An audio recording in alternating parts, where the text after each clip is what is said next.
Well, hello, and welcome to the Points of Interest podcast. This is the most generic podcast on the internet. My name is Josh Ox. I am the 303 Ninja, and right over there, he is my podcasting partner for life. He is the other guy. It's Mr. Francis Fernandez. I'm the most generic co-host on the internet. That should be like your tagline on your Twitter. I mean, I have because I'm co-host of a few shows. Why don't you say hi to our new follower there, Josh? Our new follower, Trauma Hounds. Thank you for following us. Where'd you come from? Yeah. Are you watching now? Right. Why are you here? What are you doing? Why would you join us? No, thank you. Why would you join us now? Yeah. No, great. Thank you very much. Welcome to our little slice of internet. Oh, that's nice. I would like to say that they were a new follower from my recent outing at FanExpo Denver, but thankfully, it was 5 days ago. What was it 5 days ago? No, the Trauma Hounds following us was 5 days ago. The show as of recording was like 48 hours ago. But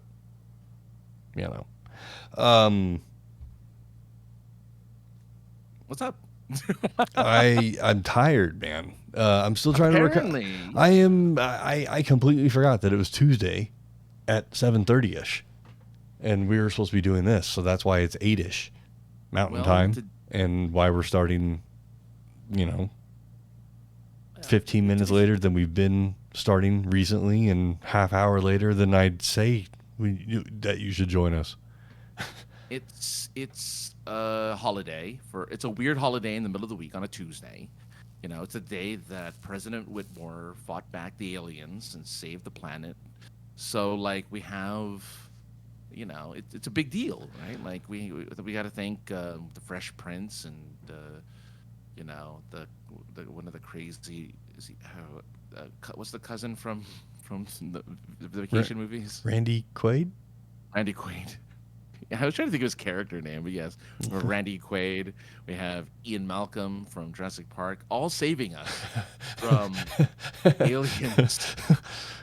He found a way to turn back from a fly to help us defeat aliens later in life. Welcome to Earth. Revert back from a fly, which is kind of scientific. To then later help defeat dinosaurs. To then later defeat aliens. He's been there with us this entire time. Mm-hmm. Thank you, Saint. What was that one guy that made candles of different saints? Thank you for the art, Saint Ian Malcolm. Omakase Designs. Wow, you remember. Good job. I pulled that out of my ass. That was well done. Thank you. Well done. I wonder how that guy... it's funny. I have seen that guy's candles. The exact candles, but under a different name. He had we saw his booth at WonderCon last year. Or was it? Yeah, it was last year because I didn't go this year. Oh, no, it hasn't happened this year yet. Last year. WonderCon. Yeah. Didn't it already happen? WonderCon has happened. So, yeah. We missed this year's WonderCon. So, last year's WonderCon, we went and we saw his booth, I want to say. We saw the candles. And it was some random lady who was running it. And I asked, it's very strange. I know another guy, I met a guy that makes candles very similar to this, named Omakase Designs, and the lady was like, oh, it's the same person. And I was like, so Zeph? Yeah, it was Zeph. Yeah, and she was like, who? And I was like, yeah, his name was like Daniel or something, wasn't it? Or like James. Something like that. But no, he went right. But I remember specifically he was like, oh, don't call me Zeph or something. I had to go back. You can find it on the YouTube page. We have an interview with the guy, yeah. Yeah, there's an interview on there. but yeah, it's odd. It is odd seeing even new vendors at this new thing. But yeah, we should get one of those. We should get one of those saint candles. Saint candle. We should have at least one saint candle. We should both agree on a single saint, of whom a pop culture saint of whom we will light a candle for, and have in the background of every episode of this show. So the patron saint of the Points of Interest podcast. Yeah, there you go. That'd be awesome. Who's the most generic actor you know? I guess is the question. Like, who is just the most plain Jane actor who's always doing the most generic roles and never does anything to stand out? And you have to like him too. You can't. You just can't be like. Yeah. The guy, Gone in 60 Seconds. Nicolas Cage. Yeah. Oh, okay. He's kind of generic, isn't he? I mean, he's he's kind just of generic. Yeah. He could fill any role. I mean, he was gonna be fucking Superman at one point. He was. He actually, for spoiler alert for everyone, I don't know how much you care about this, but I'm going to spoil it anyway. But he makes a cameo appearance in the Flash movie as Superman. So you see Nicolas Cage as Superman. Really? For like a second, yeah, in the Flash movie. Yeah. I didn't know that, and that's fucking awesome. Makes me want to see the movie even more now. I'm not going to go to the theater, but I definitely am going to see it.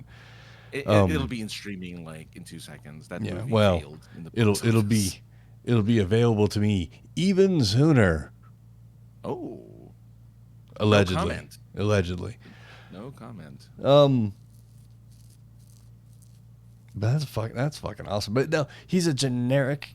I think he's kind of generic actor. He's just in every movie he's in. He's flashy and he's like a Muppet. His arms just are constantly going, but he could be anything. He was a clumsy FBI agent helping out James Bond. He was a car thief. He was a car thief. He was almost Superman, or was Superman. We can say that now.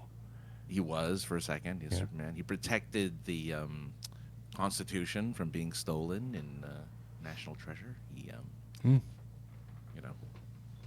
Yeah, he's pretty. He's out there, but I get where you're coming from. Like in the grand scheme of actors, he kind of plays the everyman role.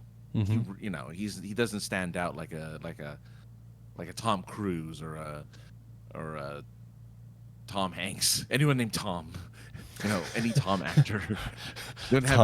Tom Green. Tom Green, yeah. Oh God, I'm trying to. I had the Tom Green movie in my head, the only one I can think of, and I lost it. Oh well. He starred in a movie, didn't he? Tom Green started in a movie once, didn't he? I think his own movie, because who the fuck wanted to work with him? I don't know. I'm just saying, like that fucking late '90s Tom Green was pretty annoying. He wasn't. Yeah, I don't know. I don't know what made him popular either. He was like, I don't know what made him so great. Like he wasn't that funny, but I guess whatever, it's fine. Sorry, Tom Green. Good on you. It was Freddy Got Fingered. That's the movie. That's the way I was trying to think of. Freddy Got Fingered. Well, you know who did get fingered recently? Who Francis. got fingered, Josh? All Twitter users recently got fingered by having their tweet looking at tweet capability. Right. Capped at 600 tweets, unless you were verified. If you're a regular member, 600, which he up to 800 later on, and then 6,000 to I believe 8,000.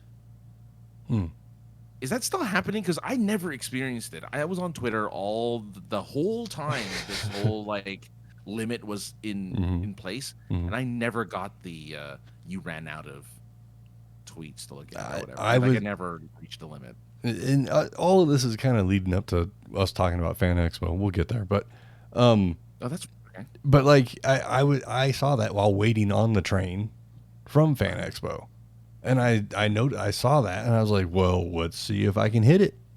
And I wasn't just scrolling to scroll to see if I can hit it. I was legitimately scrolling because the train wasn't moving. So I was like, well, fuck it. Might as well see what the world is doing and complaining about this tweet limit while I scroll through my supposed 600 tweets. I'm just looking at people bitching about the tweet limit. Which is funny. Yeah. Never hit it. And I had an hour of scrolling easily between several different times of not moving on a train and never hit it. So I feel like the internet trolled us that day because I don't think a limit actually existed, and people were just trolling us because they would post that they reached a limit, and I'm like, well, if you reached the limit, how do you post? But I guess you can only read 600. I guess Right. you can post as often as you want. You can only read so much.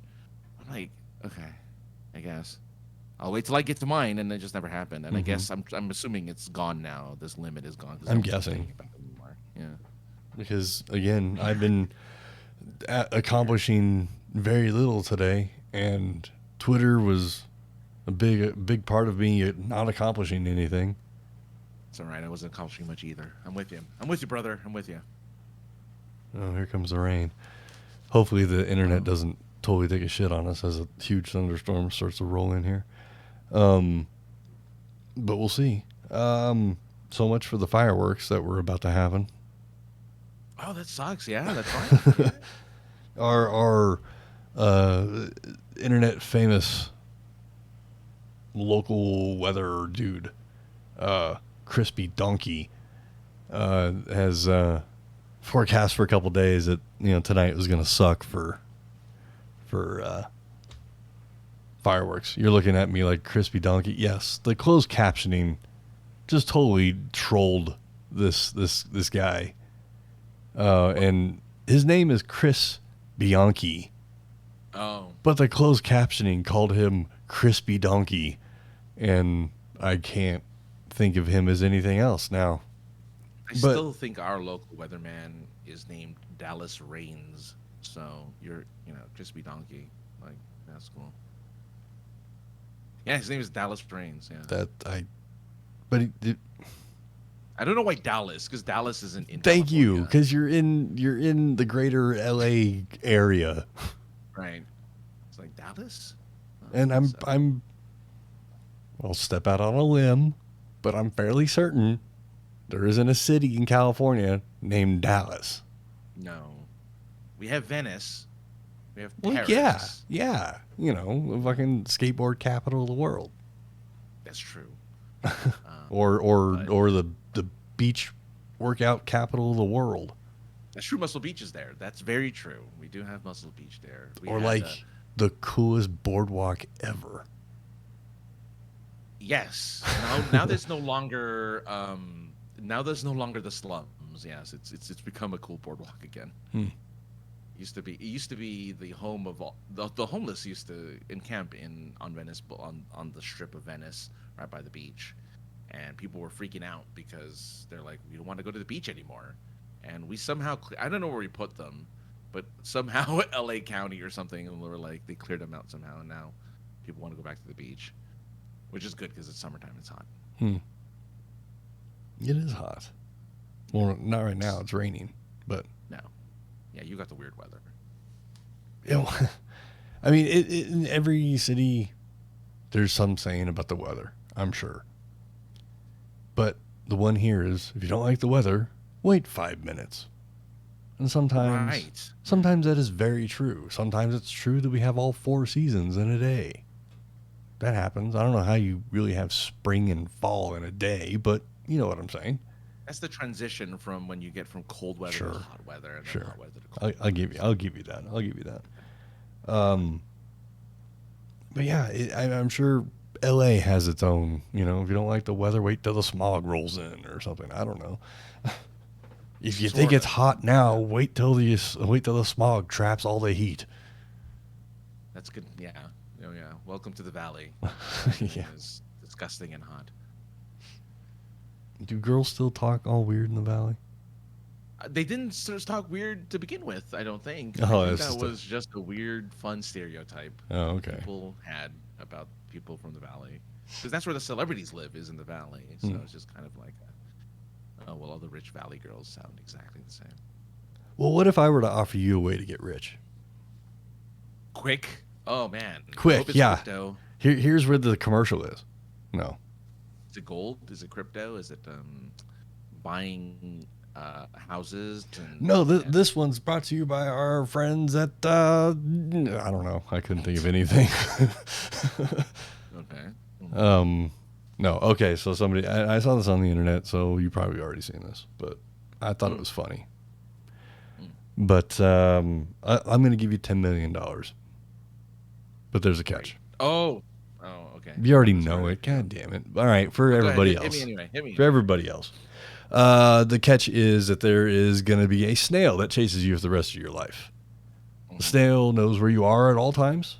The snail can't be harmed, and its only purpose is to kill you. If it touches you, you die a horrible death. Do you take the $10 million, or do you tell me to fuck off?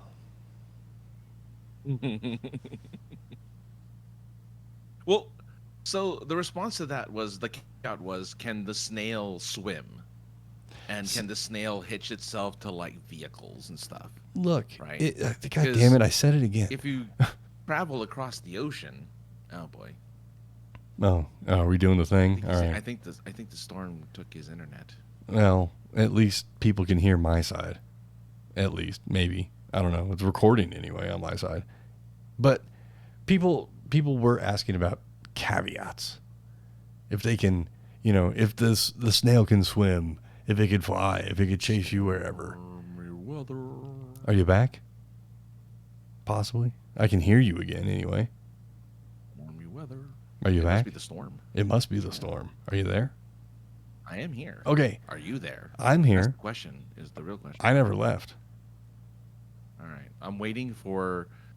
Before I say anything, I want Twitch to stop spinning. It's spinning right now. Oh. So Twitch is spinning its little circle around. Loading. Oh, I also see that I also see this as well. Well, I don't see that part. Oh, okay. It should be here. It should be coming back now. I just like that the when the video is gone, it's just this guy with his hands in his hair, like frustrated, just really upset. But yeah, no, the gimmick was, can the snail cross water, attach itself to vehicles? Because then you just move to an island and you can never get to you. But if its only purpose in life is to kill you, it will find a way to get to you. The other one was, can you just put and it can never die. What if you just put it in a jar and then seal the jar? But see, this is the same shit I got from everybody else when I was bringing this up. Like, the scenario is laid in front of you. There was no I didn't leave a goddamn option for questions. I laid the scenario out in front of you. It's a yes or no. And everybody was like, yeah, but can it fly? Can it swim? I'll just go to another country. And it's like, its only purpose is a Terminator. It's a Terminator snail. It's gonna find you. Yeah. Look, $10 million isn't enough anymore. Do you think $10 million is enough, even for a snail to eventually catch up to you and kill you? Because you'd have to be constantly moving. You would. So is $10 million enough for you? Probably. To be constantly on the move. I mean, probably, yeah. Okay. If you got $10 million, you might as well be spending it. Man, the internet really is taking a shit. I'm watching this whole thing unfold in front of me, and it doesn't look good. Well, it is stormy. It is very stormy here, so I couldn't have a lot to do with it, even more to do with it than my normal shitty internet. But we did talk about last time, I found a fix. It will be happening soon.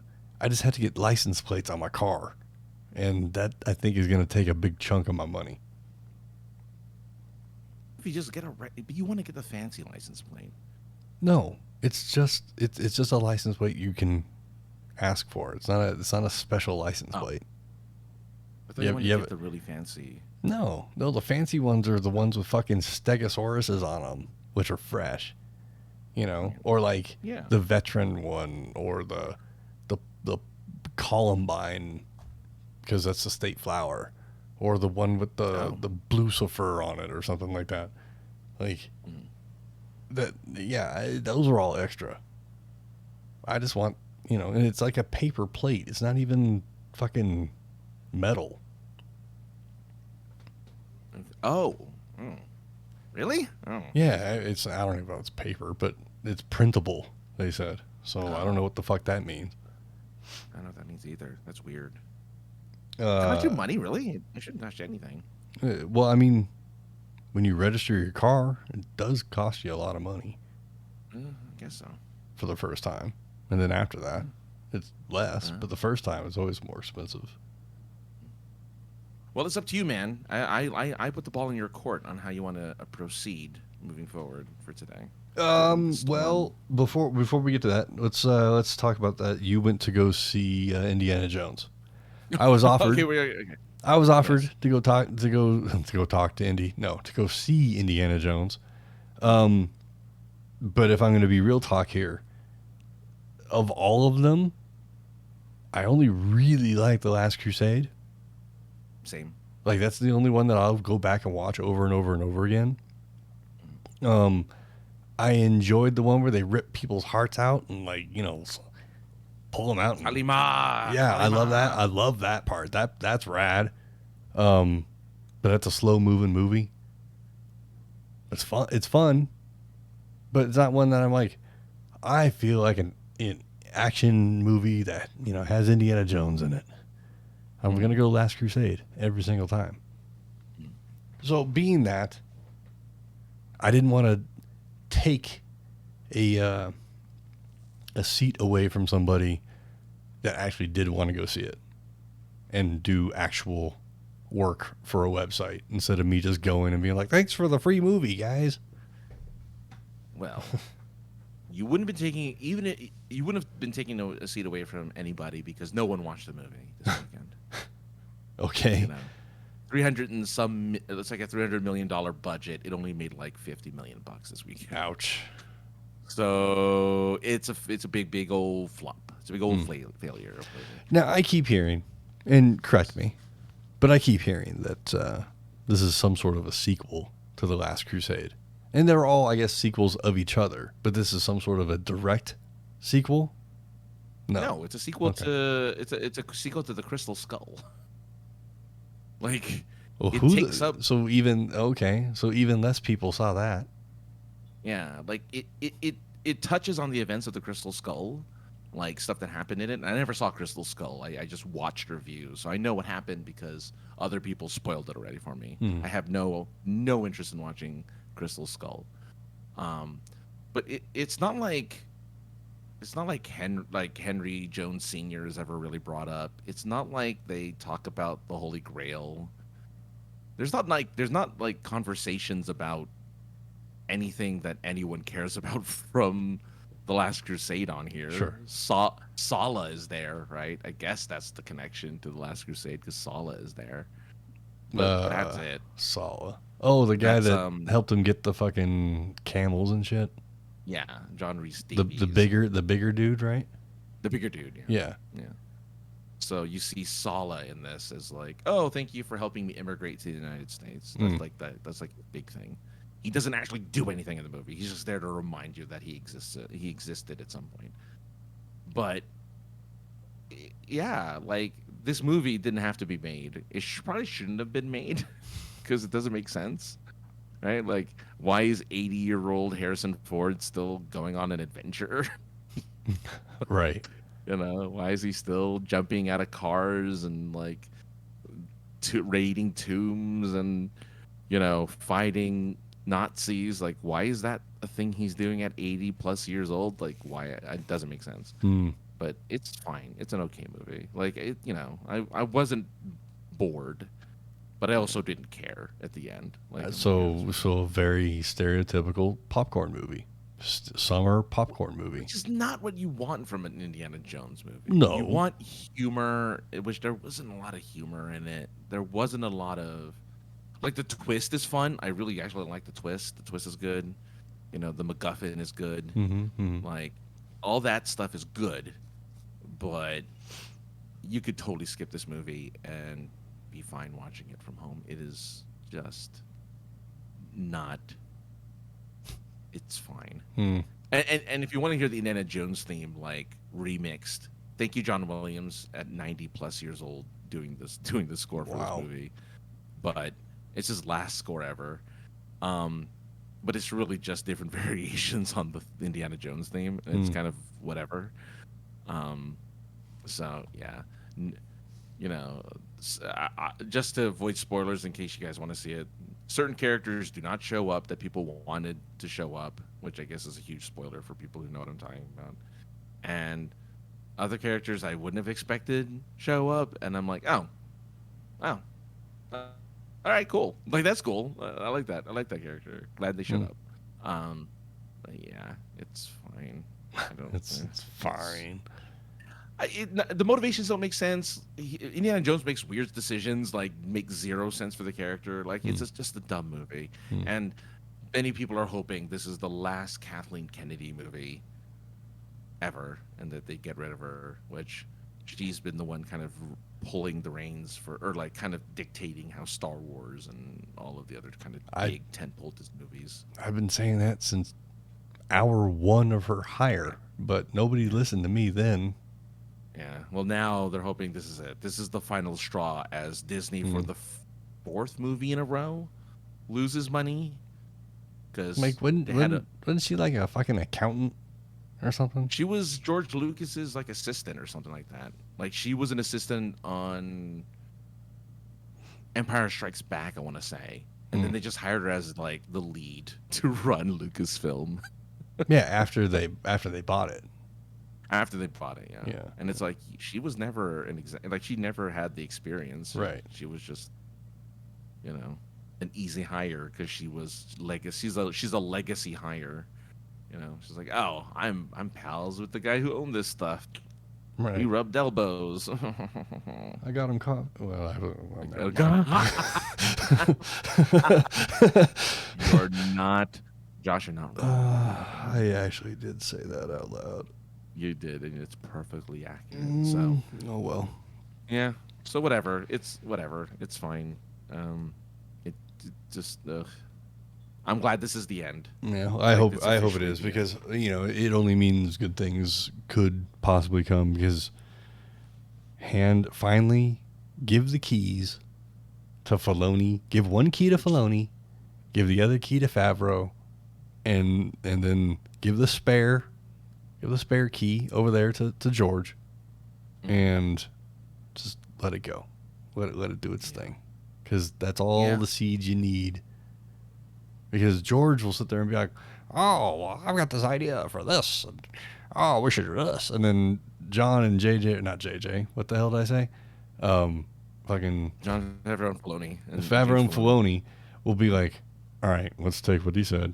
Let me put my cowboy hat on, Filoni will say. Oh, Dave Filoni, not James. Dave Filoni. Dave Filoni. He'll put his cowboy hat on, and Favreau and him Favreau will. I can't think of anything. Cook food in his, because he loves to cook. Oh. I was gonna say you'd probably smoke a bowl.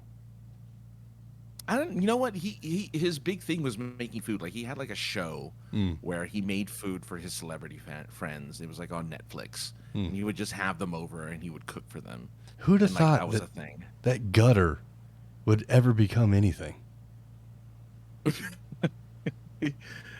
You mean John Favreau? Really? Gutter from PCU. Oh, right. Yeah. You never saw it, did you? I know of it. I know of those. God damn it, I know of the movies he did before. He was a sneaker. What was his first film where he was like a slacker? Got Sneakers or something like that, or I don't know. Maybe it was Slackers, but he was like his very first Sneakers film. Sneakers is a movie about a black box, a decoder box.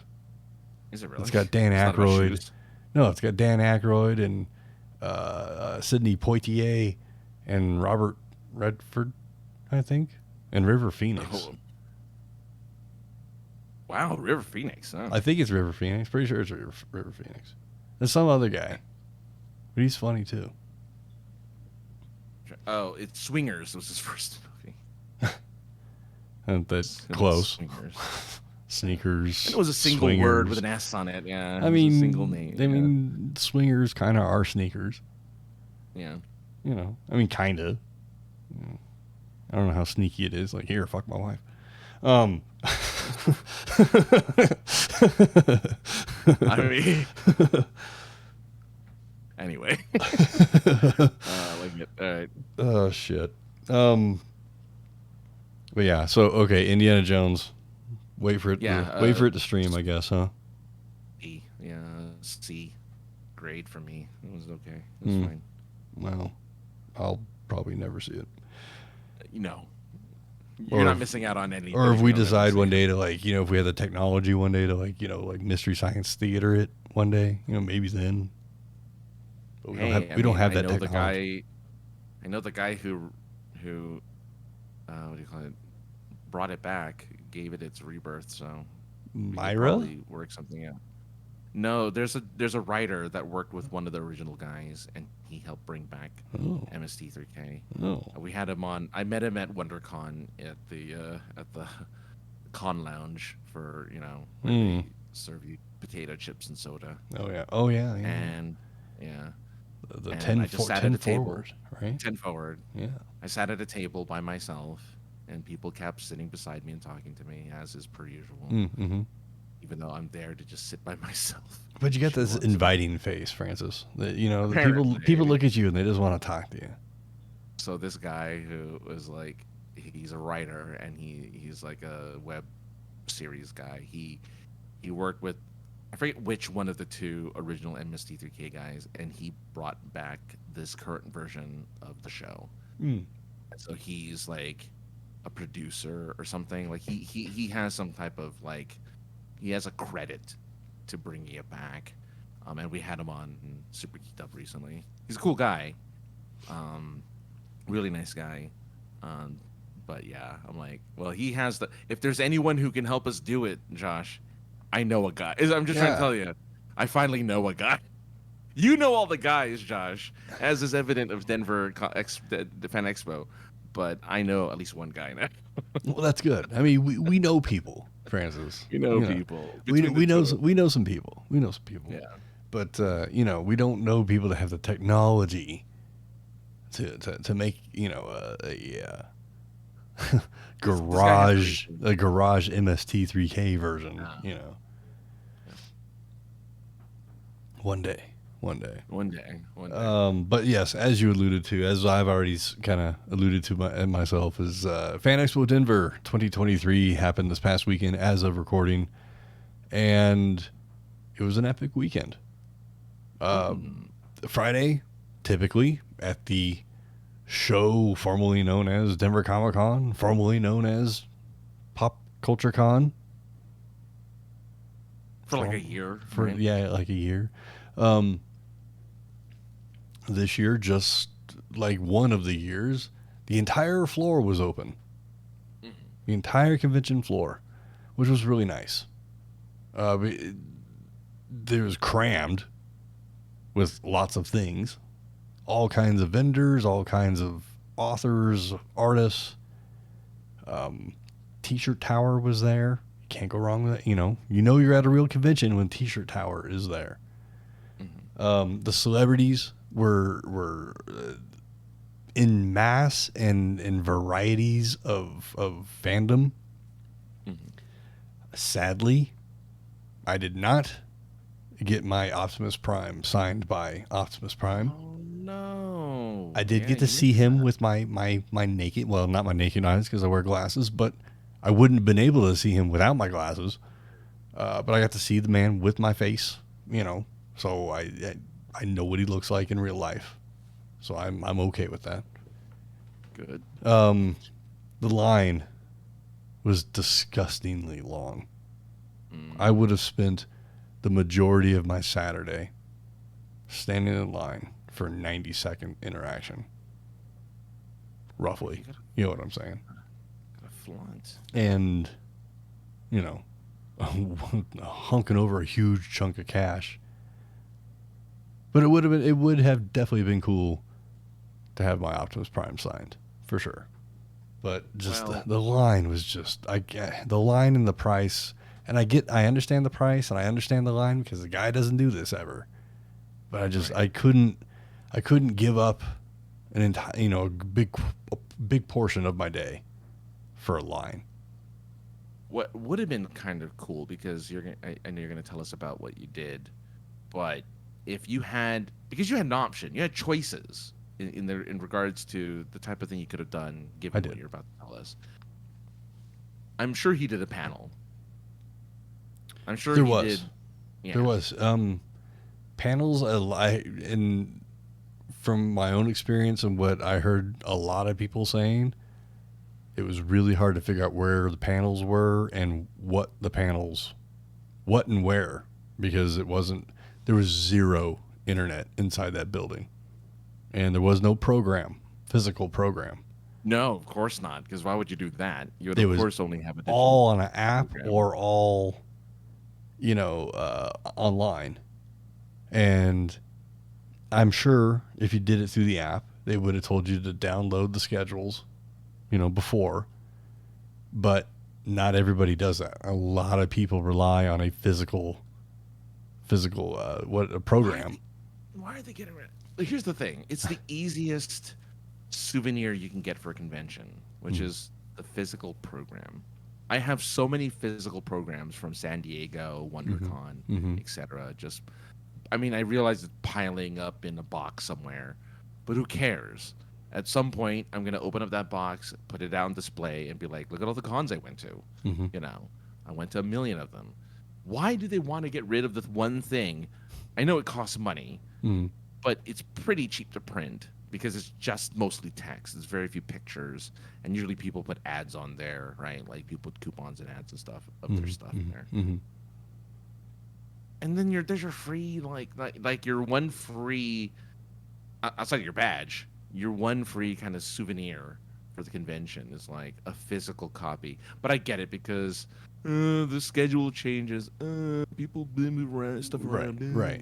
It's like, okay, fine, whatever. But it's so stupid. I hate digital schedules. Just stick to a paper one. And I did hear a lot of people complain about it and I will get to the panels that I was a part of. I'll get to that part. But while waiting, people were walking up to the room managers and being like, "Where's this panel? Where is this happening? I thought it was here." Or whatever. So, different areas had better success with internet, but once you're on the show floor, I literally tried to look at something, and my phone was basically told me to just turn me off because nothing works. You need to make a 911 call. I can do that, but that's about it. Were there no exhibitor Wi-Fi? Because exhibitors usually get their own Wi-Fi, separate Wi-Fi. I am not here, Francis, to complain about anything, really. Right? But what I heard from the vendors and the internet, it was very expensive to get internet. Yes, and you had to pay per device for not a lot of internet. Dumb. Wow. Oh, FanExpo, what are you doing? So that's a vendor complaint. That's I don't have to worry about paying for internet because I was in the same boat with everybody else that had none. Because and that's nothing. That has nothing to do with FanExpo. That just happens to do with everything, the technology of cell phone usage, and only having 5Gs. If we had more Gs. All I can say is this: is San Diego Comic-Con gave their vendors free Wi-Fi. That's all I'm going to say. Well. And that's way larger, I feel, than FanExpo Denver. Right. But like I said, I'm not here to complain. That's not my complaint. That's just something that What is I your heard. complaint? I don't have any Okay. complaints. Good. I had a great time. I was able to bring my my hot ass girlfriend, or my hag, to the show this year, which was pretty fun. Yeah, Is that like a title she gave herself, or is that yeah, something you just gave yeah. her? So I'm just running with it now. Not hag. I shortened that, but hot ass girlfriend. Yeah, that she gave that to herself. She gave Yeah, and I mean I'm not gonna complain. I'm not gonna say well, no, no. no, I'm not gonna say yeah. no. You're wrong. You know. Right. So. No. Yeah. But she came with me on Friday, and we were walking around checking things out. And while looking at one booth, I was like, "Oh, we should go to this area here. I see something that I want to check out." Mhm. So when she was done looking at something, we're walking over to this other thing, and then all of a sudden, I hear my name.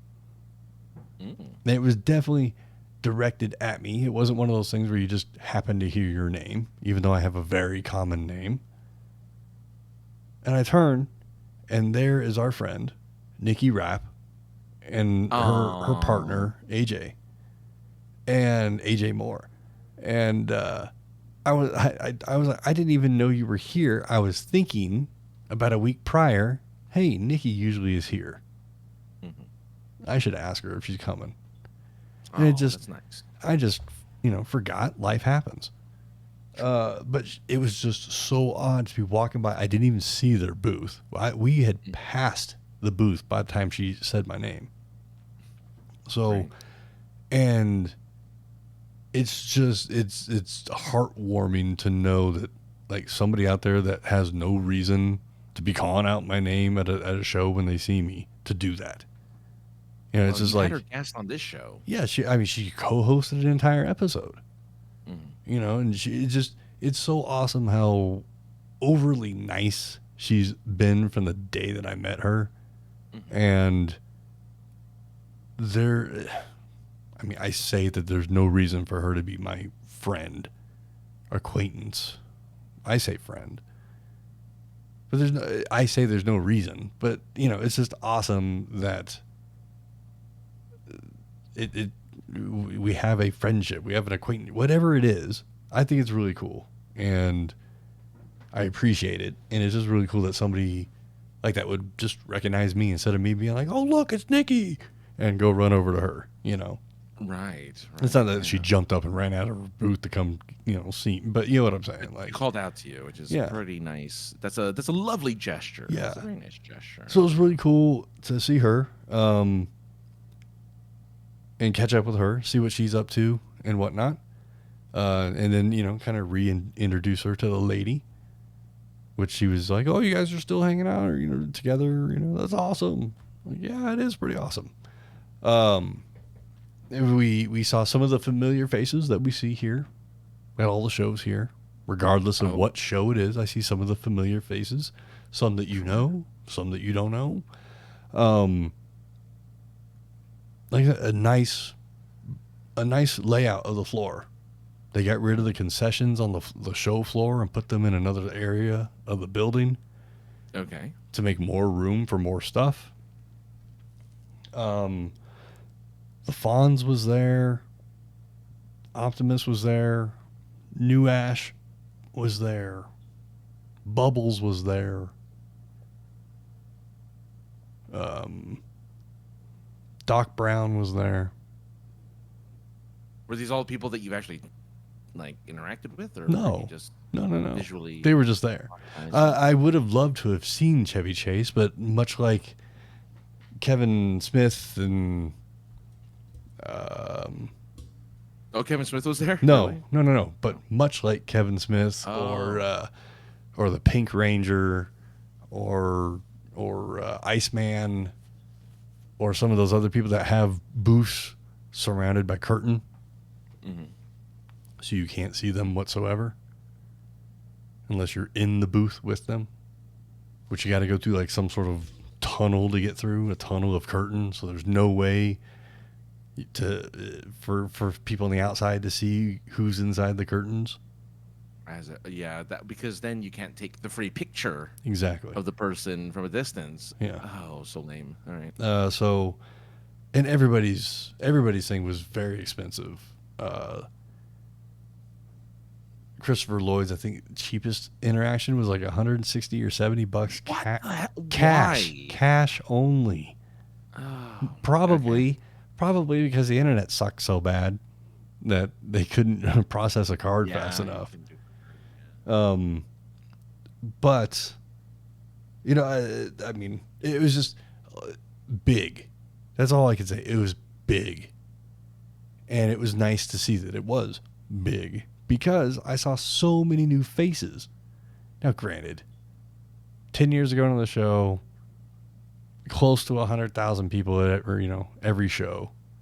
You're not going to see the same faces, but you see the familiar faces. The same people do the same cosplay year upon year. You know who these people are when you see them. Right. I saw a lot of new faces, which is also great to see. Because as we've been talking about, the last 3 years of cons in general have taken a big dip.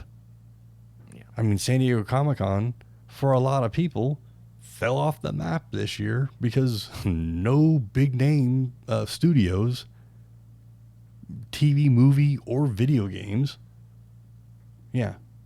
or comics, are even attending. Yeah, so that's true. You're not wrong. You're not wrong about that. So it's at least nice to see that Denver is possibly on back on a little uprise after a few years of rocky ownership, name changes, smaller, not smaller venue because it's in the same venue, but a smaller show floor. It's nice to see that it's bouncing back a little bit. Our friends at Source Point Press had a booth right inside the front door, right where all the AC was being channeled and just shot right through the center of their booth. So I spent a lot of time there. I spent a ton of time there because it was nice and cool. Okay. Not to mention, it was a cool place to hang out because our friends at Source Point were there.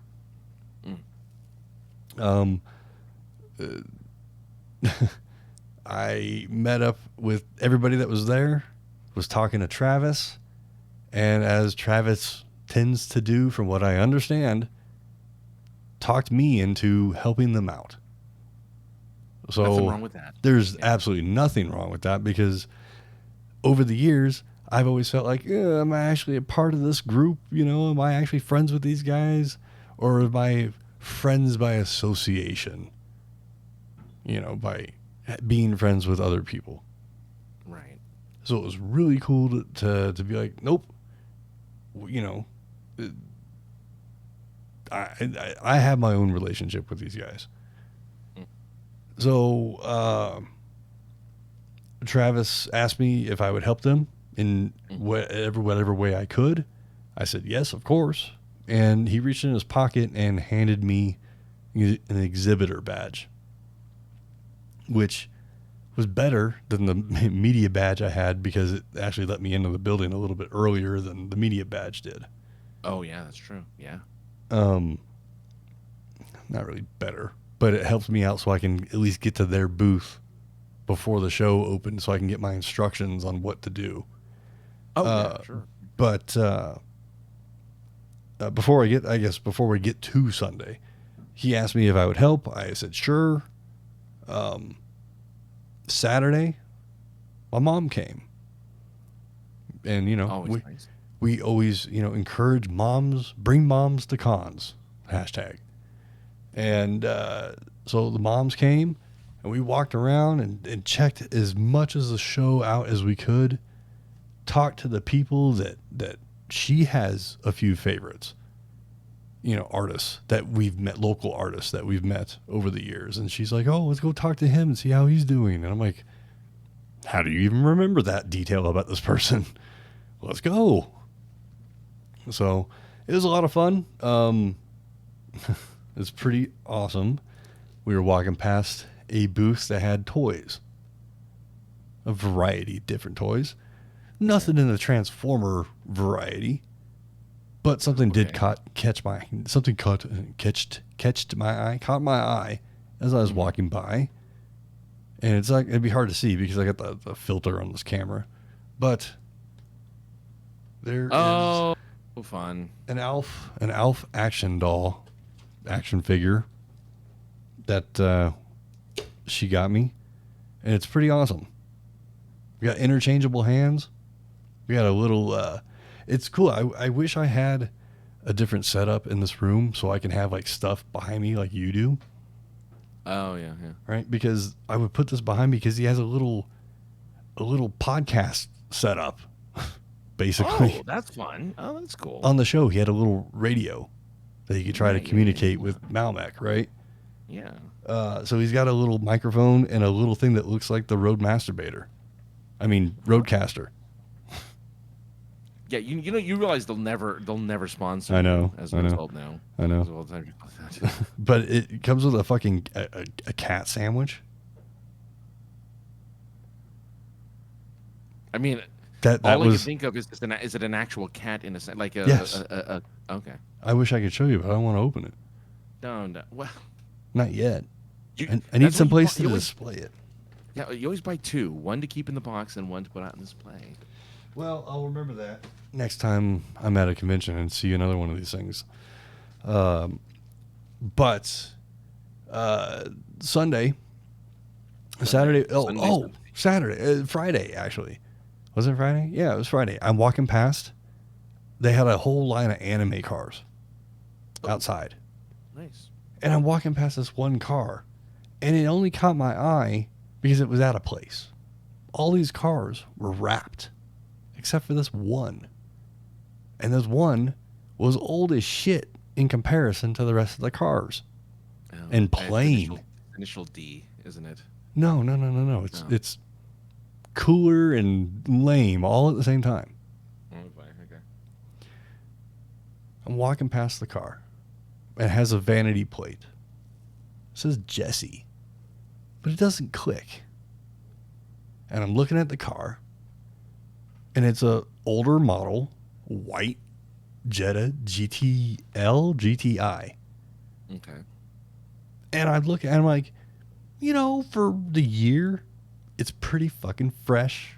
It's pretty clean. I don't like Volkswagens, but it looks good. Whoever did that looks good. Don't know why the fuck it's here. Doesn't fit in with everything else, but it looks good. Walked away. Saturday.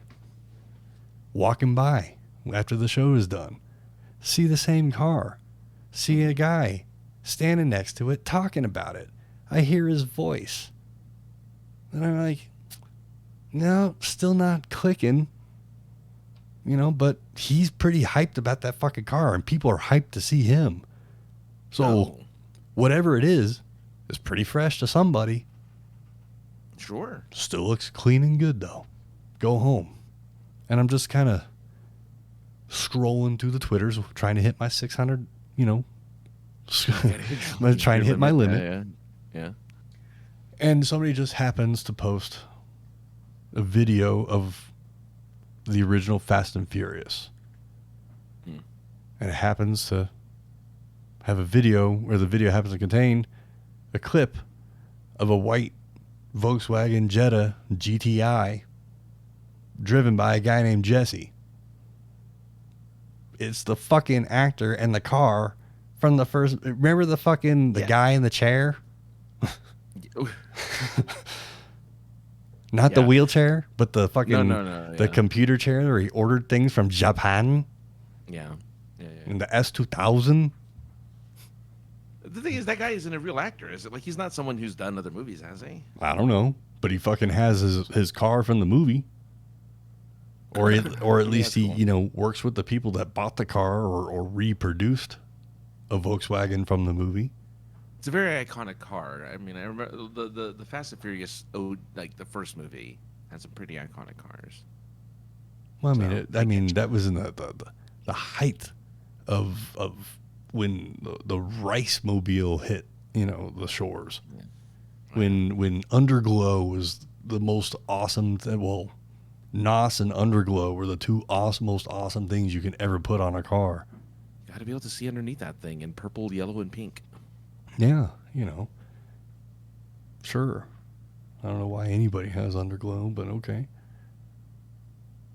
Somebody suggested I put underglow on the car, and I was like, "You're joking, right?"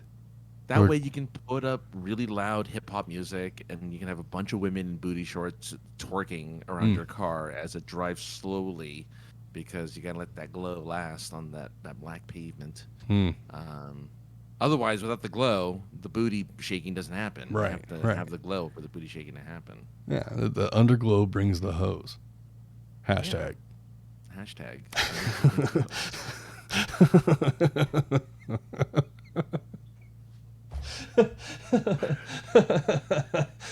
That was actually their slogan. Wanna hoe, underglow. That was their slogan. Yeah.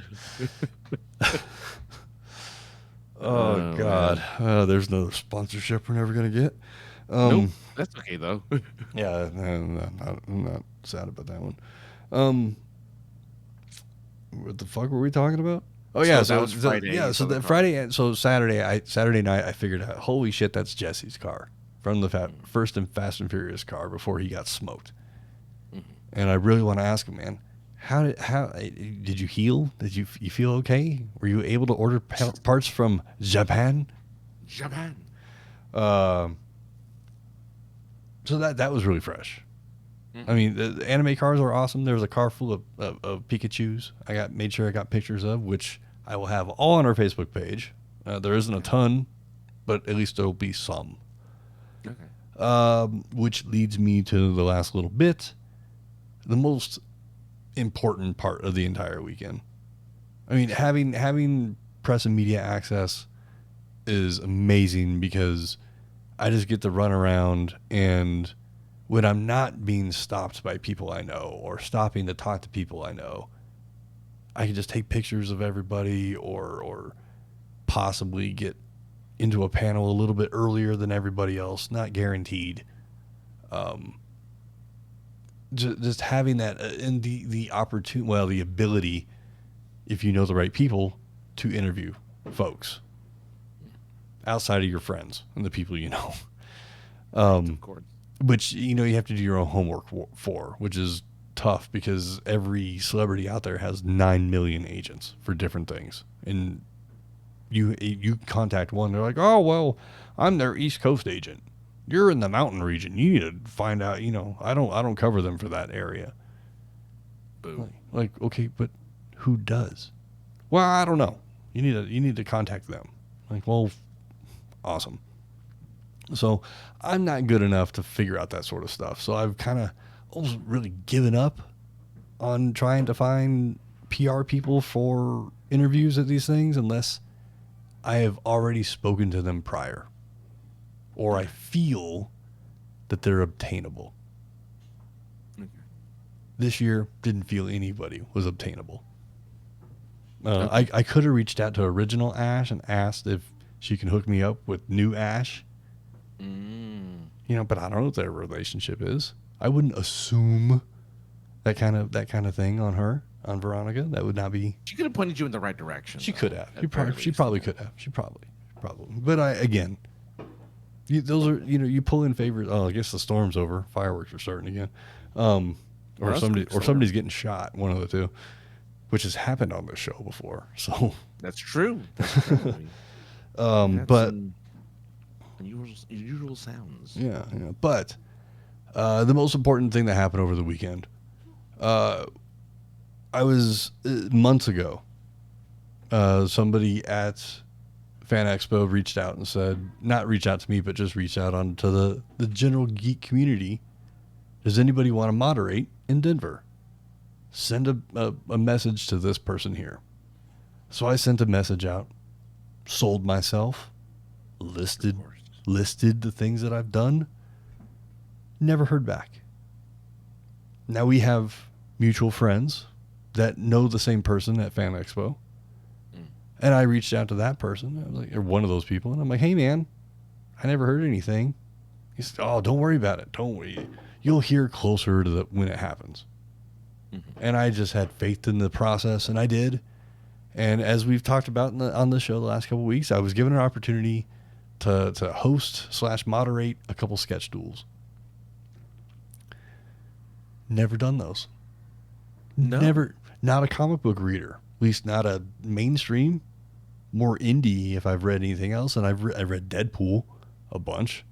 Right. Right, but I don't branch out.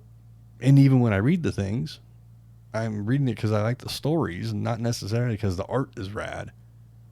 The art is rad, but I'm not that type of person to like, holy crap, this person drew this. I'm gonna go meet him. I'm not that kind of a fan, I guess. I just enjoy things because I enjoy them. Which is the right way to do it. I like to think so. Yeah. So when I told my contact at FanExpo that I'm, that same thing, I'm casual at best and more indie. He was a little shocked that I didn't know who on offer was available. And I was just like, well, I'll do my research. I'll do my due diligence. And I did. And I went out and got some 4x6 cards because I write too big for 3x5s. Right. Yes, of course. I do wish that the cards I got were lined. That would have been nice. They weren't, but I made do. I did my research. I looked up several different websites to look up information on these people to make sure information was accurate on these websites. Right. They all matched. For the most part. I wrote, and then as I tend to do, Francis, I like to ask the questions that people don't ask. So I dove deep, kind of like the Hot Ones guy, right? I know he's got producers, but I dove deep, and I tried to find little tiny things that I thought would be entertaining, at least for a couple minutes, or at least funny to bring up. Sure. So the first one, I arrived like half hour early for my first one because I'm nervous. I got sweaty balls from being nervous, and the lady outside, totally relaxed me. Said everything's gonna be fine. You got this handled. Just do your thing. And I was like, well, you don't even know who I am, but I appreciate that. The first artist showed up, and I was able to chit chat with him a little bit before we got started, which was really nice. The first one was John Delaney and Mike Kunkel. They were awesome. It was really nice because our buddy Jason over at the Elegant Weapon, he knew John Delaney, and I believe he had a conversation with him prior because he was very familiar with who I was when I introduced myself. Oh, okay. And so I said, please take it easy on me. And he said, Jason already told me to take it easy on you. I got you covered. So that was really nice. It was cool because I started the thing with, has anybody been to one of these? A sketch duel? And a whole bunch of people said yes. And I said, who hasn't? A whole bunch of people said no. And then I said, yeah, me too.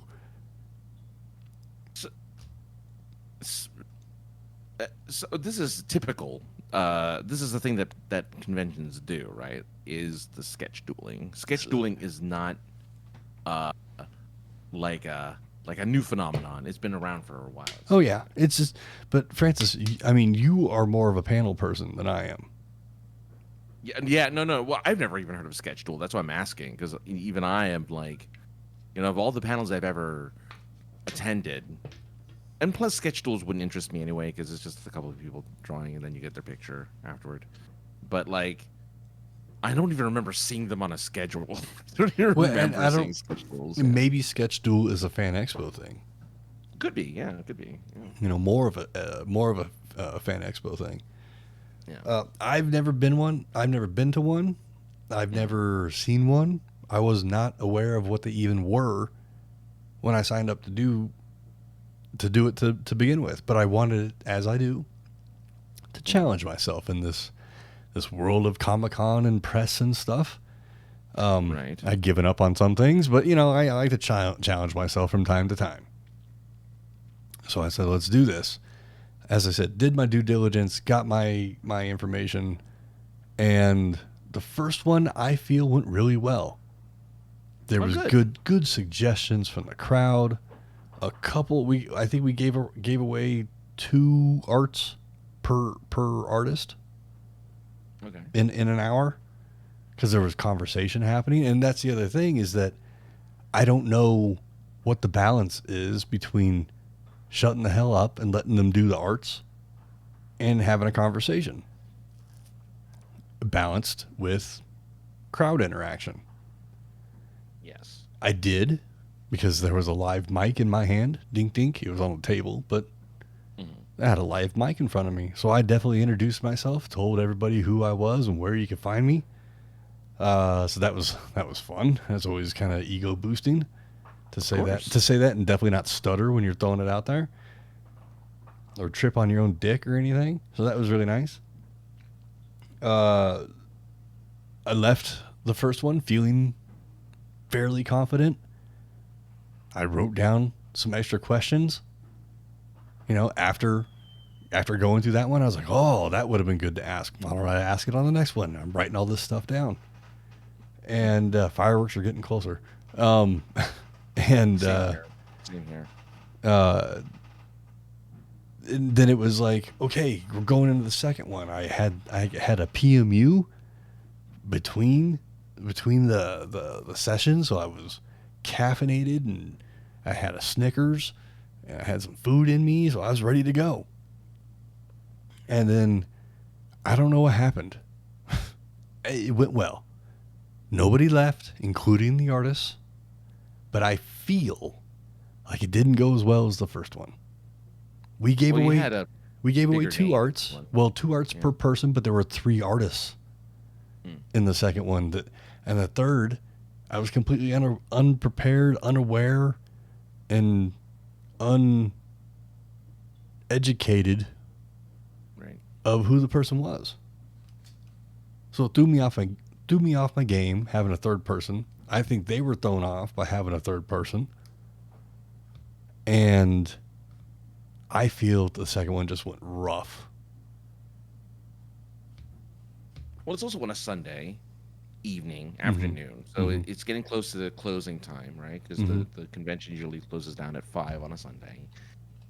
So people are already kind of just last minute. They want to hit this. They want to hit the. I'm certain that your audience was smaller than the one that you got earlier that day. I'm gonna guess. The 1 o'clock audience was a little bit bigger than the 3 o'clock. Yes. Okay. So 3 o'clock. Okay. So there's only a 2-hour difference, but that's a big difference because at 3 o'clock, people who want to hit the show floor for the last minute buys, want to get their their exclusive stuff.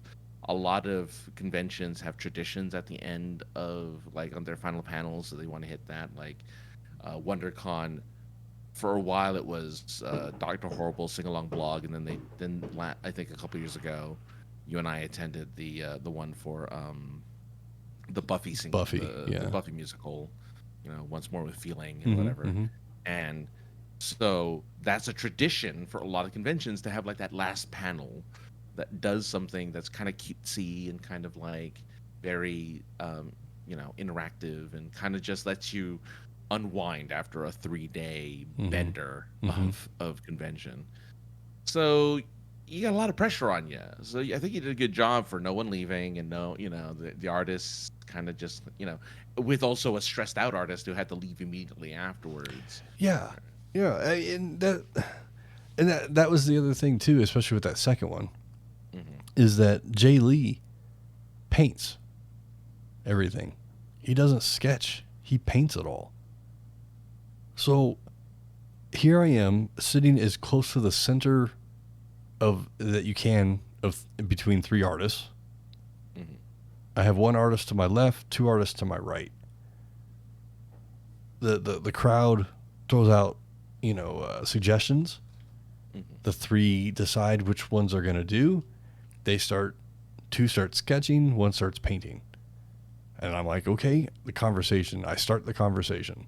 And as I'm conversating and asking questions, I'm watching art be created right in front of me. But which is amazing. But at the same time, I'm also noticing how long it's taking them to do the art that they said that they would do. So I'm trying to buy time for them by asking them questions or having the crowd ask questions. Mhm. And it took 45 minutes to do an art. Oh wow. You know, and so I mean, like, not being experienced in this, I didn't want to be like, all right, well, let's give this shit away, you know, like before it was done. Dink dink. One artist was like hella done with an art while the other two were still arting. So I've never done this before, so I'm just like winging it the whole time. Mhm. And like I said, I think the second one went incredibly rough. Sure. I mean, it's hard to say without hearing feedback, right? Mhm. Which I don't know if. I mean, I'm sure conventions do that. I'm sure people do provide feedback, and I would definitely, you know, just for my own educational purposes, love some feedback. yeah. You know, Having done a few panels, I know that I remember a couple of them that I did with No Ordinary Nerd. They're like, can you please contact this convention so that we come back next year, right? Let them know you enjoyed this panel so we can be invited back in next year. So I'm guessing there is some type of outlet for people to be like, oh man, that Josh guy, you know, he certainly was, funny, or he really was good at describing what painting looks like. I don't know what you did, so I'm guessing you were like I was trying to be kind as of asking entertain, questions. Yeah, just trying to be as entertaining as possible and be funny when I could. right. You know, not Yeah, forcefully, but sure. like, you know how I am quick with. If you say something, I'm pretty quick with something quippy, I guess. Sure. Yeah. Uh, so one of the questions I asked was, what project are you currently, I think it was, what project are you most excited about Hmm. right now? And one of the artists said, what I'm doing right now. You know me, Francis. I'm incredibly literal. Right. So I looked at him dead in his soul and I was like, right now on stage? And the whole crowd busted up. Oh, good. No, there you go. And he giggled a bit too, and he pulled it back together pretty quick and actually talked about the project he was really excited about. But Mm. it was a moment of great Joshism. Joshism. And I was like, "Yep, that was good, good comedic timing, Josh." I hope you got yourself like a celebratory drink afterwards of some sort. I don't drink, but No, just I meant just beverage in general. oh, It doesn't have I to mean, be. I may have sucked down a root beer or a There you go. ginger ale or something, but it was just overall, it was an awesome experience. And I really hope that I get to continue to not only do things for the media press side of things, but also moderate or host. I don't know if sketch duels are my thing. Maybe I got to do a whole bunch of research more and do some homework. Nah, You look, know, you're not gonna find that type of niche in everything. I think your niche is still panels, like is moderating a panel. I just think that's more your I think a one-on-one would just be yeah, more my thing. right. That's more your speed than having to kind of like entertain during an hour long sketch duel where Entertain and at the same time, I don't not entertain. Yeah, entertain and moderate at this. I don't know. I don't know what I'm trying to say. I think 'cause I Because feel like like a the sketch schedule, I duel. felt like I was having a balance between, like I said, moderating, Yeah, being someone to continue. I got the hiccups. Continue the conversation, but at the same time, like they're arting. Like, would I yeah. want to be interrupted while I'm arting? Probably Well, not. But at yeah. the I feel same like time, awkward silences fucking suck. so what I feel like a sketch duel would, and again, this is just something you were kind of thrown into, so this is not a criticism of you in a sketch duel, but I feel like if I were, and having never seen a sketch duel, having Mhm. never been to one, I guess like the ideal kind of host would be someone who is an artist who can kind of explain what's happening between the artists. Like, oh, look how they shaded this thing here, or look how they, as opposed to interacting with them and talking to them, you can actually be like, oh, look how they did the eyes around this character. That's called a blah blah blah eye, or that's called a something sketch, right? Like, or a type of move that sketch does.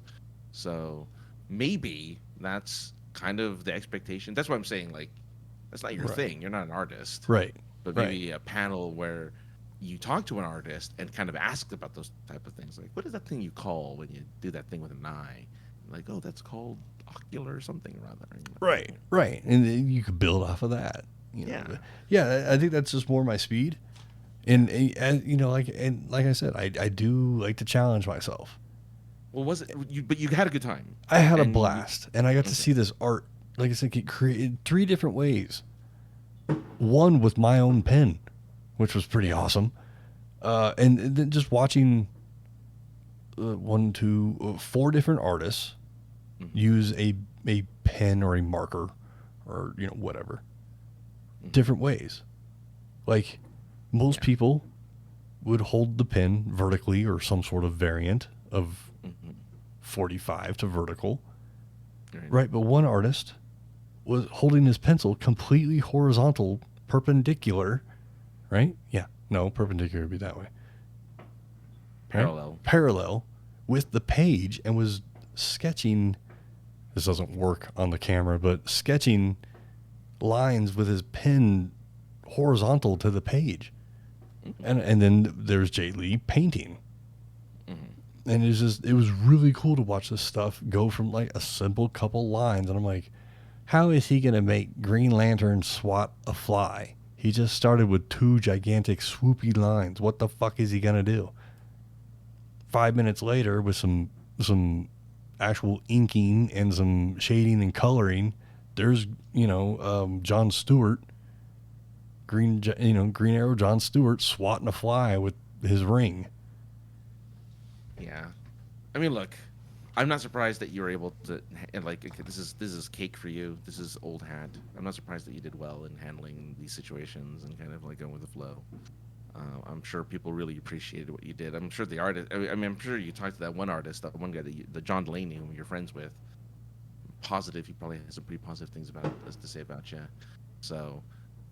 Even if it may not be your bag, it certainly was a challenge that you rose to. So you gotta really give yourself a lot of credit for something that you were not ready for, in the sense of like you're not, you weren't, you've never done it before in that sense. Like you weren't familiar with it, and you picked up, you got ready for it and you did it. So, that's pretty cool. That's pretty awesome that you got to do it. And the whole weekend, not really the whole weekend, but I mean Sunday was a day about challenges to myself.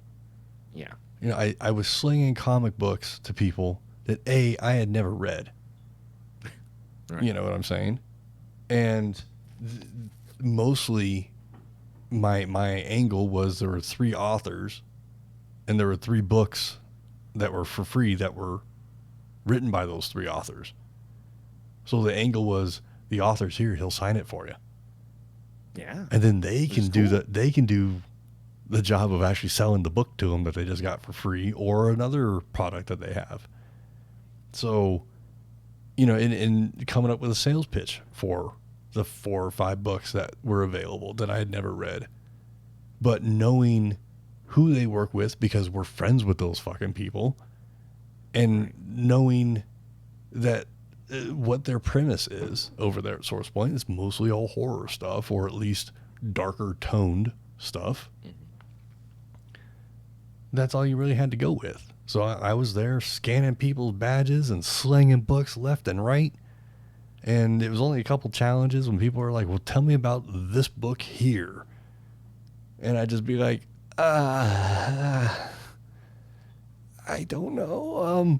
And I know at least being familiar with the people that, or friends with the people that wrote this stuff.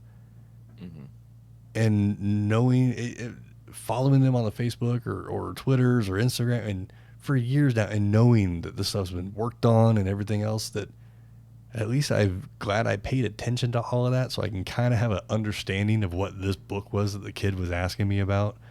I've never read it, right? But I've watched it get developed for 4 or 5 years or whatever it was. Yeah. So I kind of had a basic understanding.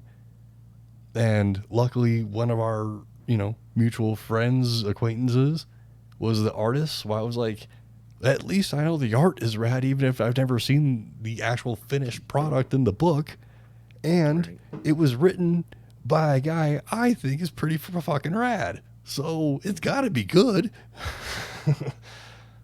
That's a pretty good sales pitch. Yeah. That's a pretty good sales pitch. So yeah, shout out to SourcePoint for, wow, that's a big mortar. Shout out to SourcePoint for, recognizing the lonely Josh out here in the Denver land. And I'm grateful for people being that nice to me. Like I said, between SourcePoint and Nikki being incredibly nice to someone who because I'm a defeatist to myself, probably don't need to be friends with or have any reason to be friends with. It's really cool that these people, like I said, that don't really have any reason to be friends with me, recognize me or ask me to help them. And it's whatever. It's just how I feel. You know what I'm saying? Yeah. I have a little bit of imposter syndrome. So I do. I do.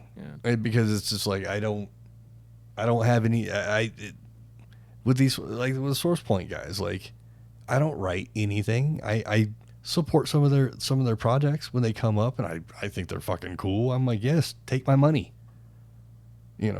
But like I don't have anything to offer them aside from my stunning good looks, good voice, and ability to pitch products I've never have any experience with.